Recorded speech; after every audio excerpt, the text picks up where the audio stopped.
కొన్నిసార్లు బ్రతకడం కష్టం అనిపిస్తోంది. గొంతుని ఎవరో నులిపినట్లు, ఊపిరి ఆడనట్లు, వేసుకున్న బట్టలు కూడా మొత్తం శరీరాన్ని కదలకుండా ఆపి ఊపిరి ఆగిపోయినట్లు, అణువు అణువు బాధతో కేకలు వేస్తున్నట్టు అనిపిస్తోంది. మనుషులందరి దగ్గరి నుంచి దూరంగా పారిపోవాలి అని అనిపిస్తోంది. మన అనుకునేవారు కూడా అపరిచితులు అయితే బాగుండు అని అనిపిస్తోంది.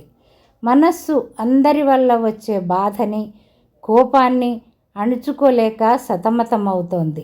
ఈ సమయం ఎంతో కీలకం, కఠినం. మరొకరి మీద అరిచి బాధ పెట్టలేం, అర్థం చేసుకోలేని వారికి చెప్పి పరువు పోగొట్టుకోలేము.